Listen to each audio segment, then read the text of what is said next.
Hey guys, it's Ange, the Feisty Butterfly. Today we're doing a tarot reading. And this one we're going to do a little bit of Try a Little Tenderness. This one goes out to those of you who are having a hard time and maybe the world's been a little brutal lately.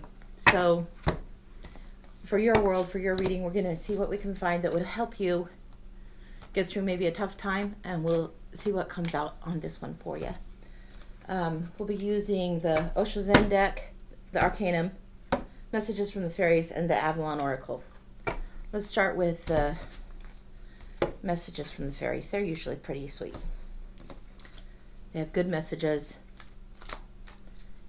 They'll be encouraging, and they might also hit pretty particularly as to where you need it.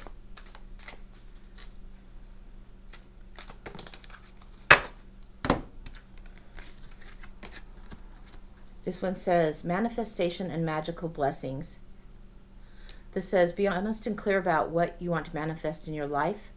Write it down on paper. Manifestation step 1. That seems very basic, and yes, you can do that. If things are very brutal and tough around you and not sure what's going on, you can get clear on a piece of paper.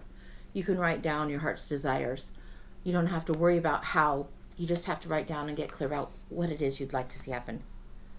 Magical blessings. Whatever you're going through, you're being assisted by magical fairy blessings. The fairies say you can bless others too. This says, hey, appreciate what you have. Be grateful. Count your blessings. There are fairy blessings around you, and you can also be that for someone else. From the Avalon Oracle, we're going to take a look. There might be something more practical. There could be advice for you or people mentioned. We'll see what's going on from Avalon. If one of Avalon's high priestesses walked in and told you, hey, heads up, here's some information for you. That's what I'm getting at. Let's try. The cat. Okay. Cats are independent. It says independent, healthy boundaries. The cat.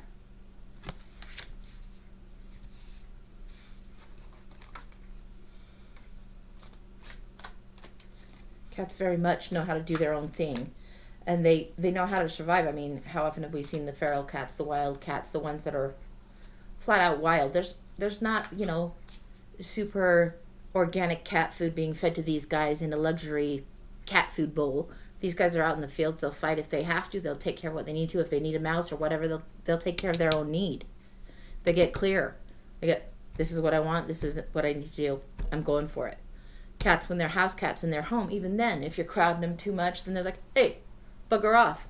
So if you're in the mode of the cat, get clear about what you need. Take the time for independence and for space and know that you can handle that. There's wisdom with that. 2 more. The high priestess, haha. If the high priestess were to come out and tell you something, she would say discernment, prescience, prophecy, vision, and restriction. Okay, these 3 come out together in my world. Flip them around for you. The cat. We just discussed that. We talked about if the high priestess were to say something to you, what would she say? She'd say, act like a damn high priestess. Understand what you know. Understand what is true and resonates with you. If you want more knowledge, you're going to have to seek it out. You're going to have to make some choices. Restriction. You're not getting that knowledge. You're not getting that knowledge by being scattered. You're not getting that knowledge by not taking time for yourself. You're not getting that knowledge by not putting boundaries somewhere. You need to take the time away, just like the cat does if they're, overblown by the people. Take some time away and then come back. Restriction. Not everybody has an all-access pass to your information. The knowledge you have within, you have to access. It's already there. Okay. We're going to take some from the Arcanum, and we are going to shuffle up and find out what's going on. We'll find one from the most recent past, one for now, one for the future, and then we'll see where the cards take us from that.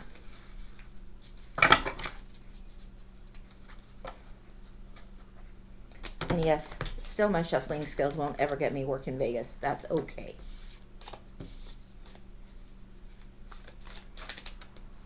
That one's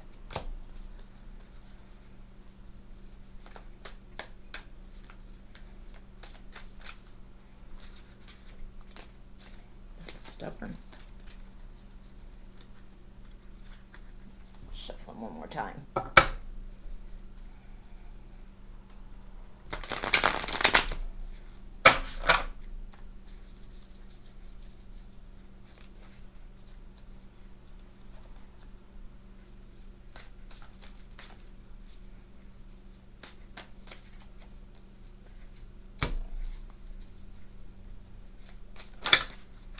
Whoa, top card there.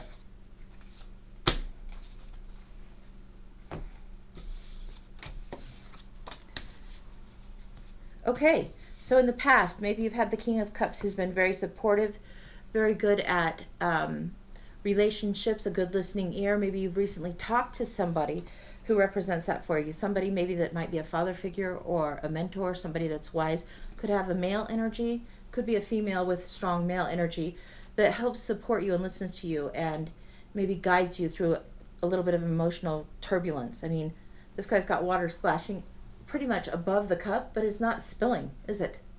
So he's got a lot of knowledge in emotional in containment, if you want to call it that. And he's got a lot of knowledge as far as, okay, how do you make those emotions serve you? In the now, you have the Four of Wands. This should be a time of celebration. Sometimes people are preparing for a wedding. Sometimes it's a feast. Sometimes it's just, yay, spring is here. Yay, summer is here. Something's coming up. It's a smallish celebration that's great.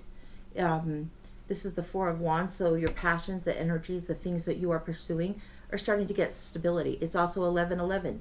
This can be a good omen for those of you in a relationship. Sometimes the 11-11 is psh, all things go. Very good balance in this card. Very blessed. The sky above them, there is a little bit of swirliness, a little bit of dark clouds, but the sun is cutting through. I don't know if you can see that there. Awesome. Next out was the Eight of Wands. In reverse, but the reverse on the Eight of Wands, maybe things are a little bit delayed. The Eight of Wands is all about so many things coming at you. This guy's actually launching all of this. There could be messages being directed to you. There could be things you need to send out and get going on. More likely, things are coming at you, at you, at you, at you. An archer is shooting towards you. Success is happening and coming towards you.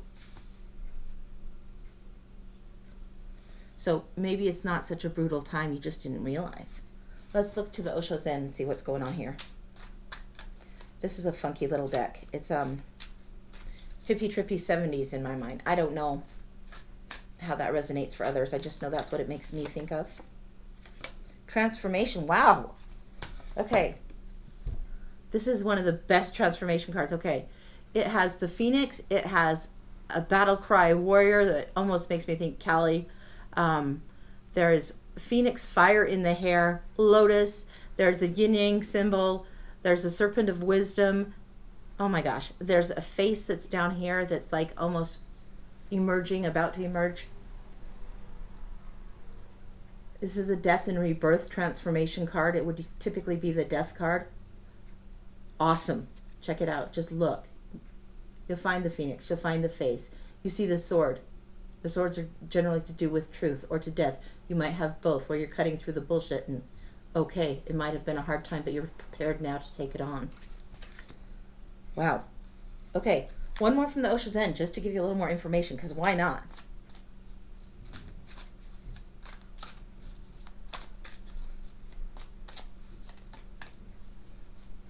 Not yet, almost. I'm not feeling it yet. That one, I'm feeling. Oh, nothingness. Nothingness. Love it. Love it. This is the nothingness card. It's not illustrated particularly well, and that's the point.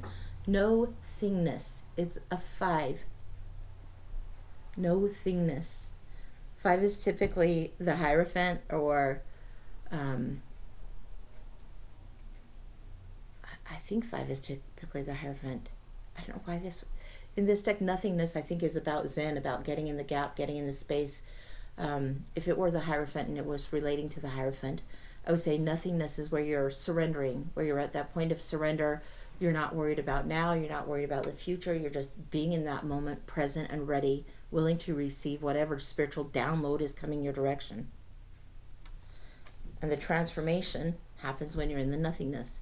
It's the space between the notes that gives you the music. The back of these cards always make me think of somebody that is trying to write music and trying to create it so quickly. It doesn't look exactly like music or even like birds on a wire, but it looks like quick-minded scribbles where inspiration is struck. The nothingness, the no-thingness.